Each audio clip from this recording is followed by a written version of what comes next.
Capítulo 42. Se as opiniões de Elizabeth se originassem do exemplo dado pela sua própria família, a sua ideia de felicidade conjugal e de conforto doméstico não poderia ser das mais lisonjeiras. Seu pai, cativado pela mocidade, beleza e aparência de bom humor que a juventude em geral confere às mulheres, tinha se casado com uma pessoa de débil compreensão e de ideias estreitas. Muito pouco tempo depois do casamento, esses defeitos haviam extinto toda a afeição sincera que tinha por ela. O respeito, a estima, a confiança se tinham desvanecido para sempre. E todos os seus anseios de doméstica foram destruídos. Mas Mr. Bennet não era desses homens que procuram se consolar das desilusões causadas pelas próprias imprevidências, entregando-se a esses prazeres em que os infelizes procuram uma compensação para as suas loucuras e os seus vícios. Gostava do campo e dos livros. Disso tirava as suas principais distrações. E quanto à sua mulher, ele pouco mais lhe devia do que os divertimentos que o espetáculo da sua ignorância e a sua falta de senso lhe tinham proporcionado. Essa não é a espécie de felicidade que os homens em geral desejam encontrar no casamento. Mas, na falta de outros dons, o verdadeiro filósofo se contentará com os poucos que lhe são dados. Elizabeth, no entanto, nunca fora cega aos defeitos do pai como marido. Aquilo sempre lhe doera, mas, admirando-lhe as qualidades e grata pela maneira afetuosa com que ele a tratava, ela se esforçava por esquecer o que não podia deixar de perceber e bania dos seus pensamentos essas contínuas irregularidades de conduta conjugai que, expondo a mãe ao desprezo das próprias filhas, era, portanto, altamente repreensível. Mas nunca sentira tão fortemente como agora as desvantagens que devem sofrer os filhos de um casal tão pouco unido. Nem compreendera antes tão claramente os males provenientes de uma defeituosa aplicação de talentos. Talentos que, bem empregados, poderiam proteger a respeitabilidade das filhas, mesmo se não conseguissem alargar a mentalidade da esposa. Após o alívio que lhe causara a partida de Wickham, Elizabeth encontrou menos prazer do que esperava na partida do regimento. As reuniões em que tomava parte eram menos variadas do que antes. E em casa tinha uma mãe e uma irmã, cujas contínuas lamentações sobre o tédio da vida que levavam projetavam uma tristeza real sobre o círculo da família. E embora Kitty se mostrasse às vezes mais sensata, pois as causas que perturbavam o seu cérebro tinham sido removidas, em compensação, Lydia, cujas tendências eram mais perigosas, morando agora num lugar tão impróprio, a um tempo caserna e balneário, acentuaria provavelmente os seus defeitos e a sua inconsciência. Em suma, portanto, ela descobriu, como anteriormente já muitas vezes acontecera, que os acontecimentos esperados com impaciência não produziam, ao se realizarem, toda a satisfação que deles se esperava. Era, portanto, necessário marcar um outro período para o começo da sua verdadeira felicidade, ter outros pontos de apoio para os seus desejos e esperanças. E consolava-se atualmente com o prazer de antecipar futuras felicidades. A sua viagem para os lagos constituía agora o objeto dos seus pensamentos mais felizes. Era o seu melhor consolo para as horas desagradáveis que o descontentamento de Kitty e da mãe tornava inevitáveis. E para tornar o seu plano perfeito, só faltava incluir nele Jane. Felizmente eu tenho alguma coisa a desejar, pensou Elizabeth. Se tudo no meu plano fosse perfeito, a minha decepção seria certa. Mas assim, levando comigo uma fonte contínua de tristeza, a saudade de minha irmã, posso razoavelmente esperar que todas as minhas expectativas de prazer se realizem. Um plano perfeito nunca pode ser realizado. Lydia, ao partir, prometeu que escreveria frequente e minuciosamente para a mãe e para Kitty. Mas as cartas, longamente esperadas, eram sempre muito curtas. As que eram dirigidas a Mrs. Bennet continham pouco mais do que fatos como estes. Tinham acabado de regressar da biblioteca, onde tais ou quais oficiais as haviam acompanhado e onde tinham visto toaletes de enlouquecer. Tinham visto um vestido novo ou uma nova sombrinha que ela desejaria descrever com mais detalhes, mas não podia, devido à grande pressa que tinha, pois Mrs. Forster a estava chamando. Deviam passear para os lados do acampamento. As cartas para Kitty não eram mais informativas, embora mais longas. A maior parte do sentido estava contido nas entrelinhas. Depois das 3 primeiras semanas de ausência de Lydia, a saúde, o bom humor e a alegria recomeçaram a aparecer em Longbourn. Tudo tomou um aspecto mais agradável. As famílias que tinham ido passar o inverno em Londres começaram a regressar. Reiniciaram-se os divertimentos de verão. Mrs. Bennet voltou à sua volubilidade habitual e, no meio de junho, Kitty havia melhorado tanto que já lhe era possível entrar em Meryton sem chorar. Acontecimento tão promissor que deu a Elizabeth a esperança de que no próximo Natal ela tivesse juízo suficiente para não mencionar o nome de um oficial mais de uma vez por dia, a não ser que, por uma ordem maliciosa e cruel do Departamento de Guerra, outro regimento viesse acampar em Meryton. A data fixada para a sua viagem pelo norte estava se aproximando rapidamente.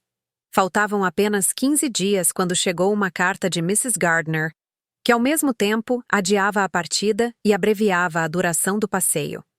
Os negócios impediam Mr. Gardiner de sair de Londres até 15 dias depois da data marcada, e ele era obrigado a regressar dentro de um mês.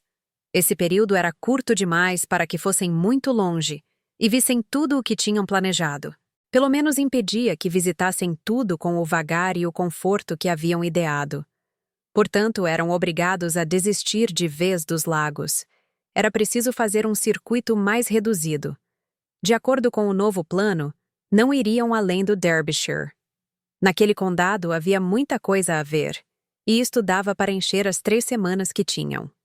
E para Mrs. Gardiner, esse plano possuía um encanto particular. Julgava a cidade onde passara alguns anos da sua vida tão digno de atenção quanto a célebre região dos lagos. Elizabeth ficou extremamente desapontada. Tinha um grande desejo de ver os lagos e continuava a pensar que havia tempo suficiente. Mas era resignada, e certamente tinha bom gênio. Em breve essa decepção tinha passado. Muitas ideias estavam associadas a esse condado do Derbyshire. Era impossível ler a palavra sem pensar em Pemberley e no seu proprietário. Mas certamente, pensou ela, eu poderei penetrar naquela região sem que ele me veja. O período de expectativa fora agora duplicado. Ela teria de esperar 4 semanas até a chegada dos tios. Mas estas semanas passaram, e Mr. e Mrs. Gardiner apareceram finalmente em Longbourn, acompanhados dos 4 filhos. As crianças, 2 meninas de 6 e 8 anos de idade e 2 meninos menores, seriam entregues aos cuidados da prima Jane, que era a grande favorita. O seu bom senso, a doçura de seu gênio, pareciam destiná-la à missão de cuidar das crianças. Os Gardiner ficaram apenas uma noite em Longbourn e partiram na manhã seguinte com Elizabeth, em busca de aventuras. Um prazer, pelo menos, era certo: o de ter bons companheiros de viagem, com saúde, bom gênio para suportar pequenos contratempos, bom humor para realçar todos os prazeres, afeição e inteligência capazes de sugerir novas distrações, caso lhes adviessem decepções no caminho. Não temos a intenção de fazer a descrição do Derbyshire, nem dos vários lugares notáveis por que passaram no caminho. Oxford, Blenheim, Warwick, Kenilworth, Birmingham, etc., são suficientemente conhecidos. Uma pequena parte do Derbyshire é o que nos interessa. Eles se dirigiram para a pequena cidade de Lambton, onde Mrs. Gardiner residira. Recentemente descobrira que ainda se encontravam lá alguns dos seus velhos conhecidos. E aí, Elizabeth soube pela tia que Pemberley ficava situada a 5 milhas de Lambton. Pemberley não ficava na estrada direta que deviam tomar, mas a 1 ou 2 milhas dessa estrada. Na véspera, ao conversarem sobre o itinerário, Mrs. Gardiner tornou a manifestar o desejo de rever a propriedade. Mr. Gardiner concordou e perguntaram a Elizabeth se ela aprovava a ideia. Meu bem, você não gostaria de ver esse lugar de que tanto já ouviu falar? Perguntou a tia. Um lugar onde muitos conhecidos seus já moraram? Wickham passou lá toda a mocidade, como você sabe. Elizabeth ficou embaraçada. Não tinha nenhum interesse em ver Pemberley, e foi obrigada a manifestar a pouca disposição que sentia. Declarou que estava cansada de ver grandes casas. Depois de percorrer tantas, não encontrava mais nenhum prazer em belos tapetes ou cortinas de cetim. Mrs. Gardner zombou da sua ingenuidade. Se Pemberley fosse apenas uma casa ricamente mobiliada, disse ela, eu tampouco faria questão de ir. Mas o parque é lindíssimo, e os bosques são dos mais belos do país. Elizabeth não respondeu, mas no seu espírito não podia concordar. Imediatamente lhe ocorreu a possibilidade de encontrar Mr. Darcy enquanto visitava o lugar. Seria horrível. A simples ideia a fazia corar. Talvez fosse preferível contar tudo claramente à tia a correr tal risco. Mas contra isto havia objeções. E, finalmente, ela decidiu que lançaria mão dessa ideia como um último recurso, caso as indagações particulares que fizesse lhe revelassem a presença da família em Pemberley. Por isso, quando foi se deitar à noite, perguntou à criada se Pemberley não era um lugar muito bonito, qual era o nome do proprietário, e com íntimo alarme se a família não estava lá para passar o verão. Felizmente, a última pergunta foi respondida de modo negativo. E, cessada a causa das suas inquietações, ela sentia agora uma grande curiosidade em ver a casa. E quando o assunto tornou a ser ventilado no dia seguinte e novamente lhe pediram a opinião, ela respondeu prontamente com ar de indiferença, que não fazia nenhuma objeção ao plano. Capítulo 43. No caminho, Elizabeth esperava emocionada a primeira aparição dos bosques de Pemberley. E quando afinal chegaram à casa do vigia e entraram no parque, a sua agitação cresceu ainda mais. O parque era muito grande e tinha os mais variados aspectos. Entraram nele pela parte mais baixa e durante algum tempo caminharam através de um belo e extenso bosque. Apesar da conversa animada que mantinha com os tios, Elizabeth viu e admirou todas as vistas e lugares pitorescos. Durante meia milha, o caminho subia suavemente, e depois de algum tempo, se encontraram no topo de um morro bastante alto, onde o bosque cessava. No outro lado do parque se avistava imediatamente a casa de Pemberley, e a estrada, encurvando-se bruscamente, descia em direção a ela. Era um grande e belo edifício, situado na encosta de uma colina, por detrás da qual se elevava uma outra série de belas colinas arborizadas. Defronte da casa corria um riacho de tamanho regular que, represado, formava um pequeno lago. As suas margens não tinham sido adornadas pela mão do homem. Elizabeth ficou encantada. Nunca vira um lugar tão bem dotado pela natureza. Ali, essa beleza natural não fora ainda prejudicada por artifícios de gosto duvidoso. Todos manifestaram admiração. Naquele momento, Elizabeth sentiu que ser a proprietária de Pemberley significava alguma coisa. Desceram a colina, atravessaram a ponte e se aproximaram da casa. Enquanto a examinavam de perto, voltaram a Elizabeth as apreensões quanto a um possível encontro com o dono da casa. Tinha medo de que a criada pudesse ter se enganado. Depois de pedirem para ver a casa, foram conduzidos ao hall. E enquanto esperavam a caseira, Elizabeth teve tempo bastante para voltar a si, perguntando-se por que motivo se encontrava naquele lugar. A caseira chegou afinal. Era uma senhora idosa, de aspecto respeitável, muito mais simples e amável do que esperavam. Acompanharam-na até a sala de jantar. Era uma sala grande, bem proporcionada e mobiliada com elegância. Elizabeth, depois de examiná-la sumariamente, foi até uma das janelas para apreciar a vista. A colina de onde tinham descido, com as suas grandes árvores, parecendo mais abrupta, era porém mais bela de longe. Tudo naquelas terras tinha sido bem aproveitado. Elizabeth contemplou a paisagem com encanto. O rio, as árvores espalhadas pelas margens, o vale serpenteando até onde a vista podia alcançar. Dos outros quartos, a cena variava, mas de todas as janelas a vista era linda. Os quartos eram grandes e elegantes, e a mobília revelava a fortuna do proprietário. mas Elizabeth admirou o bom gosto dos móveis, que não eram nem vistosos demais, nem desnecessariamente complicados. Tinham menos esplendor e mais elegância do que os de Rosings. Eu poderia ter sido a dona deste lugar, pensou ela. Estes quartos eu os conheceria intimamente, e em vez de vê-los como uma estranha, eu poderia alegrar-me de possuí-los e receber aqui, como visitantes, meu tio e minha tia. Mas voltando a si continuou. Mas não, isto não poderia ser. Meu tio e minha tia estariam perdidos para mim. Jamais me permitiriam convidá-los. A lembrança foi oportuna. Evitava que Elizabeth se arrependesse do que tinha feito. Estava ansiosa para perguntar à caseira se o seu patrão estava realmente ausente. Mas a coragem lhe faltava. Afinal, a pergunta foi feita pelo tio.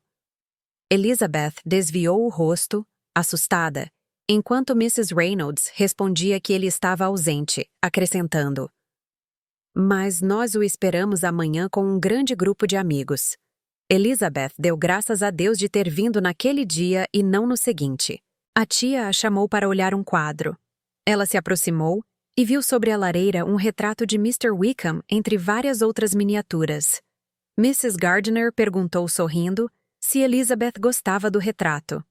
Mrs. Reynolds se aproximou e disse que era o retrato do filho do intendente do seu falecido patrão, que o tinha educado às suas expensas. "Ele agora entrou para o exército", acrescentou ela. "Mas creio que não deu boa coisa." Mrs. Gardiner olhou para a sobrinha com um sorriso que Elizabeth não pôde retribuir. "E este?" disse Mrs. Reynolds apontando para outra miniatura. "É o meu patrão. O retrato é muito parecido. Foi feito ao mesmo tempo que o outro, há 8 anos atrás." "Já ouvi dizer que o seu patrão é um belo rapaz", disse Mrs. Gardiner, olhando para o retrato. "O rosto é simpático. Mas, Lizzie, você pode dizer se é parecido ou não." O respeito de Mrs. Reynolds por Elizabeth pareceu aumentar depois desta alusão às suas relações com o patrão. "A senhora conhece Mr. Darcy?" Elizabeth corou e respondeu: "Um pouco." "E não acha que é uma bela figura de homem?" "Realmente. Estou certa de que não conheço outro que lhe seja superior.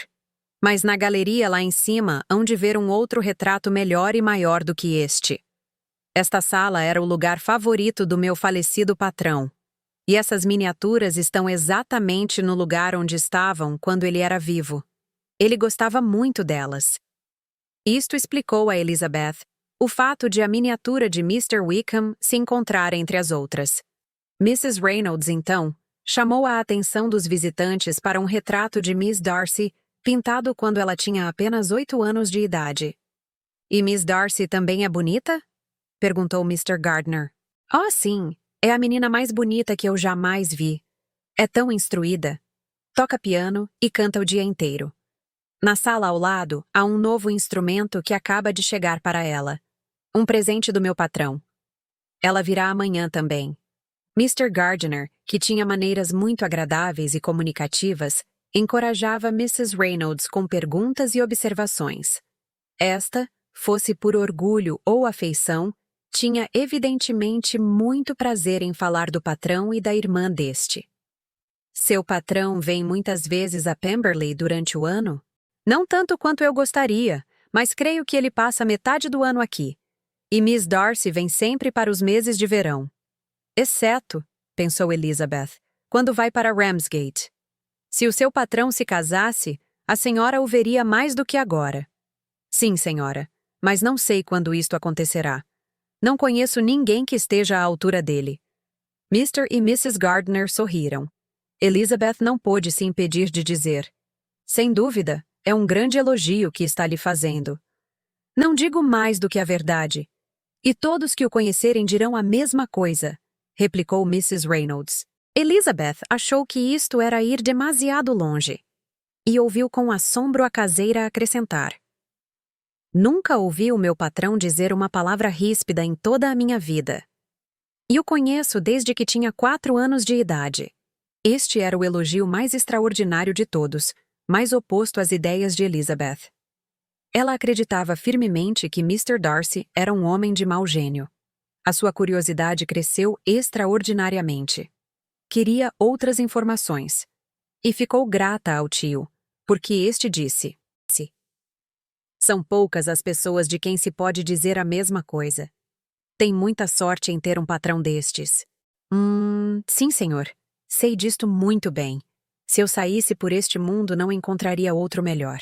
Mas já notei que as pessoas de bom caráter em criança também o são quando adultos. E Mr. Darcy, em menino, tinha um gênio de anjo e um coração de ouro. Elizabeth ficou boquiaberta. Será mesmo Mr. Darcy? Pensou ela. O pai dele era um homem excelente, disse Mrs. Gardiner. Era mesmo, e o filho será exatamente como ele. Igualmente afável para com os pobres. Elizabeth ouviu, espantou-se, duvidou, e ficou impaciente por ouvir mais. Mrs. Reynolds não a poderia interessar noutro ponto.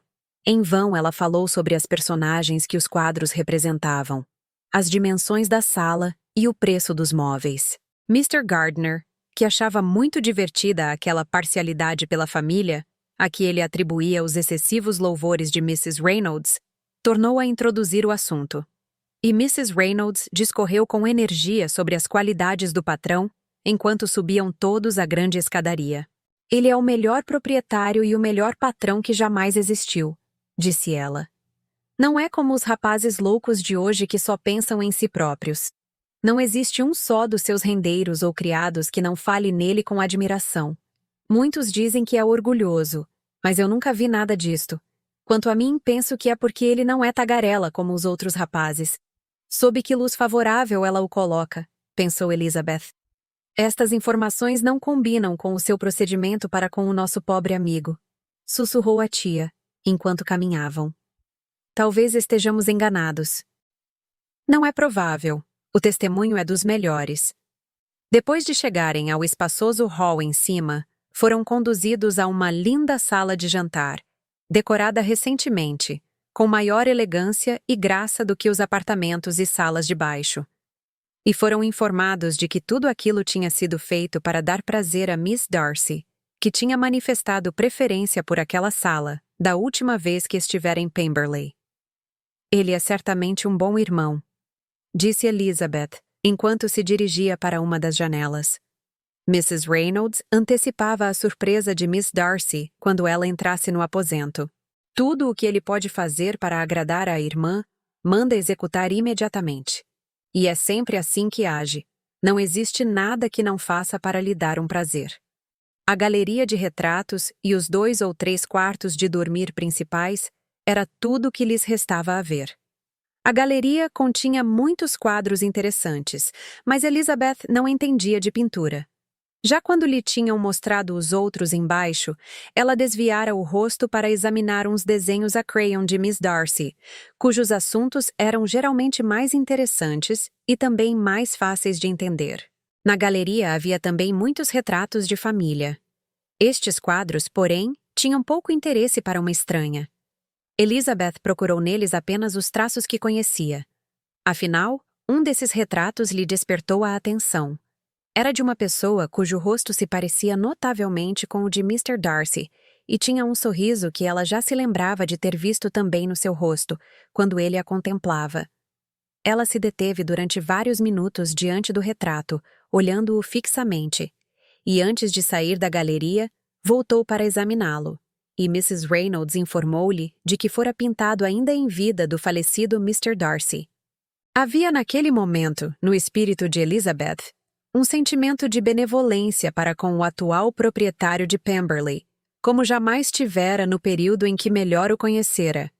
Os elogios de que Mrs. Reynolds o tinha acumulado não eram de pouca monta. Nenhum louvor é mais valioso do que o de um criado inteligente. A felicidade de muitas pessoas dependia dele como irmão, como proprietário e como patrão. Ele tinha o poder de dispensar o prazer e a dor, e a faculdade de praticar em larga escala o bem e o mal. Tudo o que Mrs. Reynolds dissera a seu respeito tinha sido favorável, e, diante da tela em que o seu rosto fora retratado e cujos olhos pareciam fitá-la, Elizabeth pensou na admiração de Mr. Darcy por ela própria, com uma gratidão que jamais sentira. recordou a força daquela afeição e suavizou as expressões com que ele a exteriorizara. Depois de terem visto a casa toda, tornaram a descer as escadas, e ao se despedirem da caseira foram entregues aos cuidados do jardineiro, que os encontrou na porta do hall. Enquanto atravessavam o gramado em direção ao riacho, Elizabeth se voltou para tornar a ver a casa. Sua tia também se detivera, e enquanto a primeira fazia conjecturas sobre a data em que fora construído o edifício, o proprietário em pessoa surgiu de repente na estrada que conduzia às cocheiras, do outro lado da casa. Estavam a cerca de 20 metros um do outro, e seu aparecimento fora tão repentino que era impossível a Elizabeth se esconder. Seus olhos se encontraram imediatamente, e ambos coraram de um modo intenso. Ele teve um sobressalto e por um momento a surpresa o paralisou. Mas, voltando imediatamente a si, adiantou-se para o grupo e se dirigiu a Elizabeth, se não com absoluta calma, pelo menos com toda a amabilidade.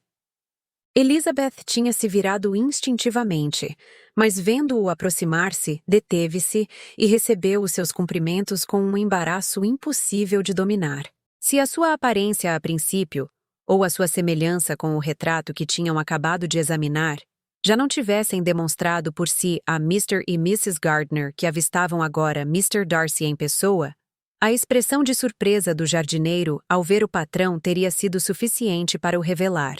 Ficaram um pouco afastados, enquanto ele conversava com a sua sobrinha, e esta, atônita e embaraçada, mal ousava levantar os olhos, e respondia inconscientemente às perguntas de cortesia que ele lhe fazia sobre a sua família.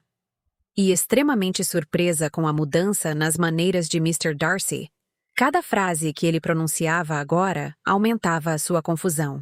Voltavam-lhe à mente todas as ideias a respeito da inconveniência de encontrá-lo ali, e os poucos minutos em que estiveram juntos foram os mais penosos da sua vida. Ele não parecia também estar muito à vontade. Quando falava, a sua expressão não tinha a calma habitual. Perguntou várias vezes em que dia Elizabeth saíra de Longbourn e quanto tempo se demoraria no Derbyshire, de uma maneira tão apressada que se tornara evidente que os seus pensamentos estavam longe. Afinal, todas as ideias pareceram faltar-lhe. E, depois de ficar parado e mudo durante alguns instantes, Mr. Darcy voltou a si de súbito e se despediu. Os outros então se aproximaram dela e exprimiram a sua admiração pela figura do rapaz. Mas Elizabeth, inteiramente absorta em seus pensamentos, não ouviu uma só palavra. Acompanhou-os em silêncio. Sentia-se esmagada de vergonha e de contrariedade.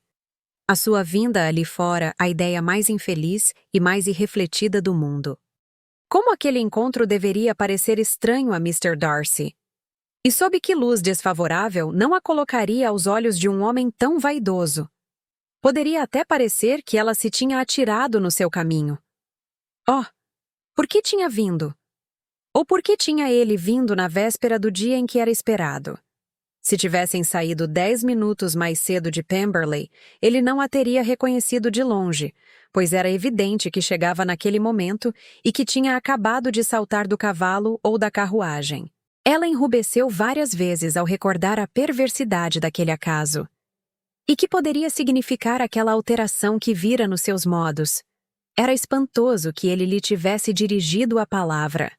Mas falar com tanta amabilidade e perguntar pela sua família. Nunca na sua vida Elizabeth lhe vira maneiras tão cordiais e tão pouco cerimoniosas. Nunca ele lhe falara com tanta doçura quanto durante aquele encontro inesperado. Que diferença daquela ocasião em que se dirigira a ela em Rosings Park, a fim de lhe entregar a carta. Ela não sabia o que pensar, nem como explicar aquilo. Tinham agora penetrado num belo caminho que acompanhava as margens do riacho, e cada passo que davam aproximavam-se de uma das mais belas partes do bosque. Mas só algum tempo depois é que Elizabeth começou a notar o que a cercava, e, embora respondesse mecanicamente aos repetidos apelos dos tios para que contemplasse os aspectos que lhe apontavam, não distinguia perfeitamente nenhum detalhe da paisagem. Seus pensamentos se voltavam para a casa de Pemberley e procuravam adivinhar o lugar em que Mr. Darcy agora se encontrava. Ansiava por saber o que lhe passava pela mente naquele momento, de que maneira pensava nela, e se apesar de tudo, ainda lhe era cara. Talvez ele tivesse se mostrado tão amável porque se sentisse indiferente. No entanto, na sua voz, não havia transparecido aquela tranquilidade. Elizabeth não sabia se ele sentira aborrecimento ou prazer ao vê-la, mas certamente não permanecera indiferente. Afinal, as observações dos companheiros sobre a sua distração fizeram-na voltar a si, e com isto lhe ocorreu a ideia de que era necessário se mostrar mais natural. Penetraram no bosque e, dizendo adeus ao riacho por algum tempo, subiram para uma região mais elevada. E aí, através de clareiras ocasionais, descobriram encantadoras vistas do vale, das colinas do outro lado, recobertas de extensos bosques e ocasionalmente do riacho. Mr. Gardner exprimiu o desejo de fazer a volta do parque, caso fosse possível percorrê-lo a pé. Mas o jardineiro informou-os com um sorriso triunfante de que o parque tinha mais de 10 milhas de circunferência. Teriam, portanto, de se contentar com o circuito habitual. Tornaram a descer a colina por entre os bosques que lhes revestiam a encosta, até voltar ao riacho num dos pontos em que as margens eram mais estreitas. Atravessaram-no por uma ponte rústica. Era uma região mais selvagem do que as que tinham visitado até agora.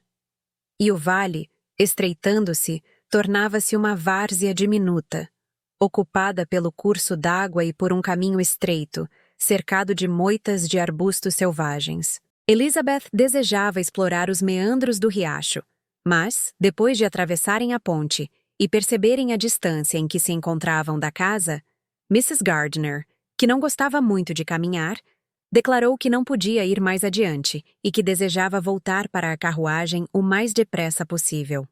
Elizabeth foi, portanto, obrigada a se submeter, e o grupo voltou em direção à casa, do outro lado do rio, tomando o caminho mais curto.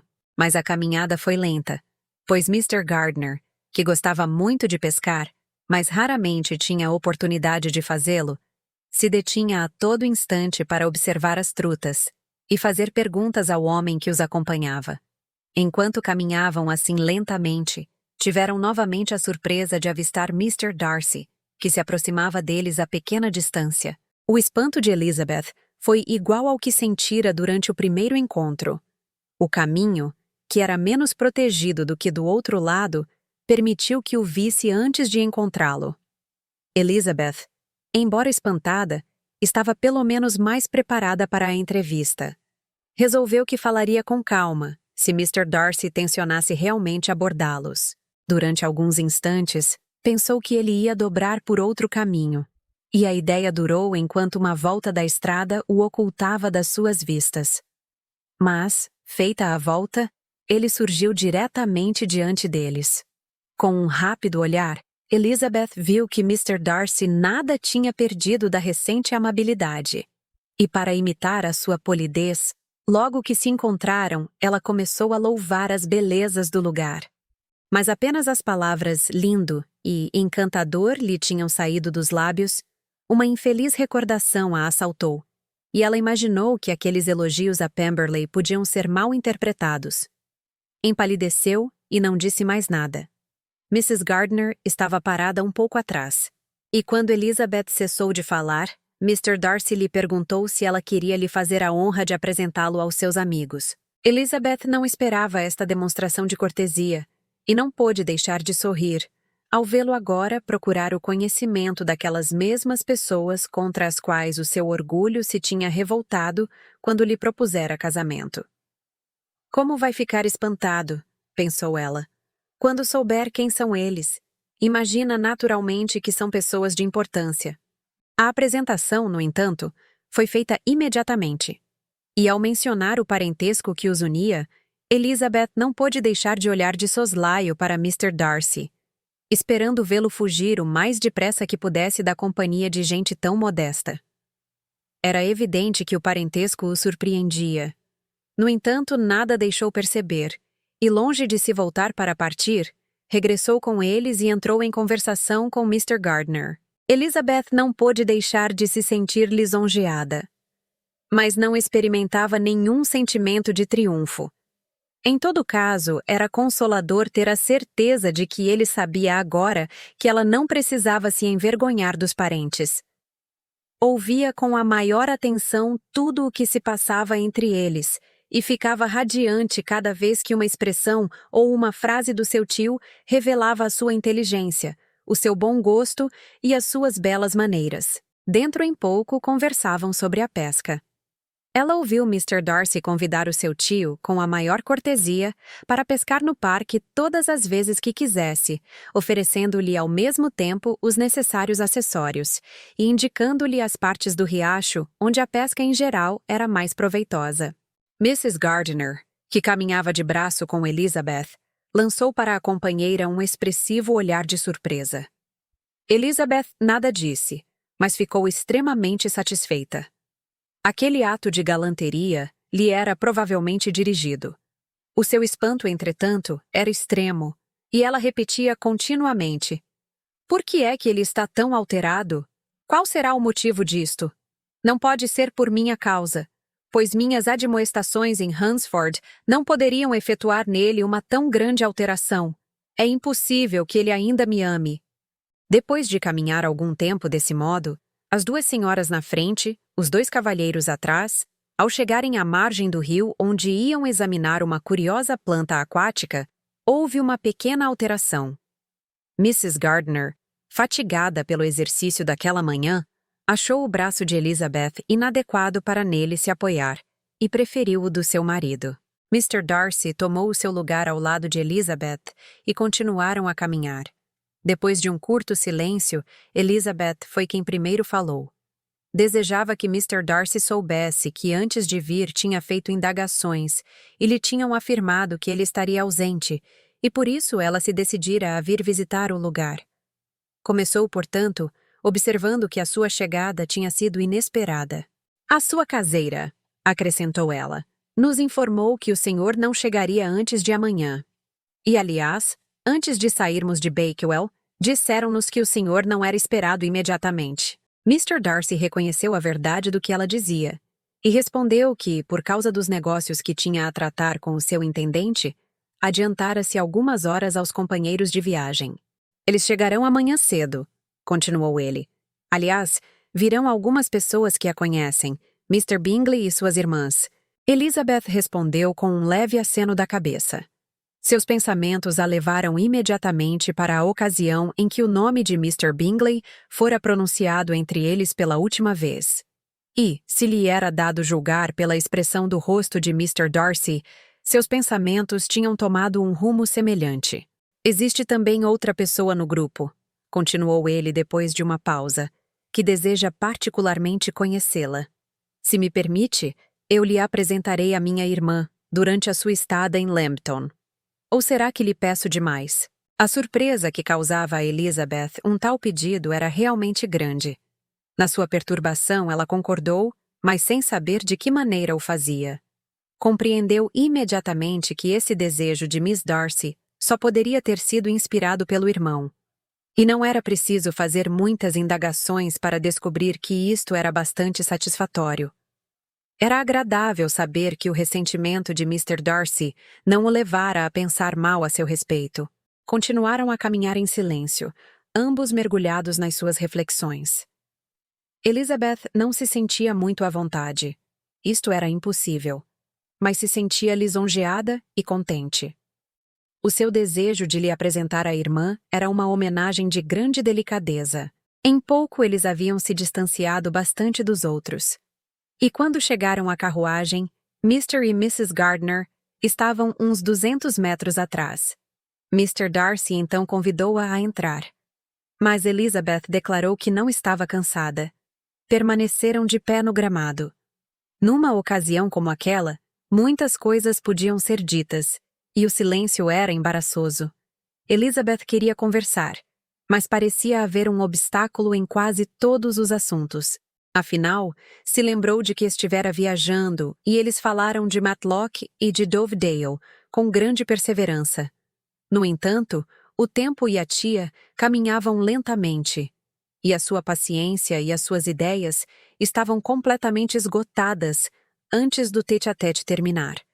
Quando Mr. e Mrs. Gardner se aproximaram, foram convidados a entrar, mas isto foi recusado e todos se separaram com a maior polidez.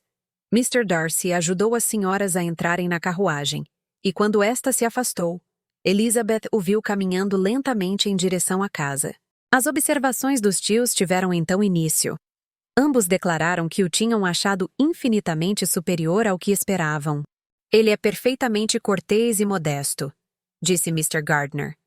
Existe certamente um pouco de dureza nas suas maneiras, replicou Mrs. Gardner. Mas ela se limita à sua atitude e não lhe vai mal. Agora posso dizer como Mrs. Reynolds que, embora muitas pessoas o chamem de orgulhoso, não vi nada disto. O que me surpreendeu mais foram as suas maneiras para conosco. Eram mais do que polidas, eram realmente atenciosas. Suas relações com Elizabeth são muito recentes. Naturalmente, Lizzie, disse Mrs. Gardner. Ele não é tão bonito quanto Wickham, embora os traços sejam perfeitamente regulares. Mas não entendo por que você nos disse que ele era tão desagradável. Elizabeth se desculpou da melhor forma possível. Disse que o achara mais simpático da última vez que estivera com ele no Kent e que nunca o vira tão amável quanto naquela manhã. Mas talvez ele seja um pouco excêntrico nas amabilidades, replicou Mr. Gardner. Os homens importantes em geral o são, e portanto não tomarei ao pé da letra o convite que ele me fez para pescar, pois é possível que mude de ideia amanhã e me expulse do seu parque. Elizabeth sentiu que eles se tinham enganado redondamente sobre o caráter de Mr. Darcy, mas não disse nada. Pelo que vimos dele, continuou Mrs. Gardner, eu jamais poderia pensar que fosse capaz de agir tão cruelmente com qualquer pessoa como fez com o pobre Wickham. A sua expressão não revela mau caráter, pelo contrário, ele tem um modo de mover os lábios quando fala que muito me agrada. E há uma dignidade no seu rosto que dificilmente daria a alguém uma ideia desfavorável do seu coração. Aliás, a boa mulher que nos mostrou a casa lhe atribuiu o mais brilhante dos caracteres. Às vezes eu não podia me impedir de rir alto. Creio que ele deve ser um patrão condescendente e, aos olhos de um criado, isto resume todas as virtudes. Elizabeth sentiu então que deveria dizer alguma coisa para justificar o procedimento de Darcy em relação a Wickham. E, portanto, deu a entender aos tios, da forma mais reservada que podia, que, pelo que ouvira dos seus parentes no Kent, os seus atos eram suscetíveis de uma interpretação inteiramente diferente. E que o seu caráter nem de longe era tão defeituoso quanto o tinham suposto no Hertfordshire. Por outro lado, o de Wickham estava longe de ser tão perfeito. E para confirmar o que lhe dizia, relatou os detalhes de todas as transações pecuniárias em que se tinha envolvido, sem dar o nome da pessoa que a informara, porém acrescentando que era digna de todo o crédito. Mrs. Gardner ficou surpreendida e preocupada. Mas, como se aproximavam agora do lugar onde residira na mocidade, ela se entregou toda ao encanto das recordações, e estava tão preocupada em mostrar ao marido as maravilhas das redondezas que se esqueceu do resto.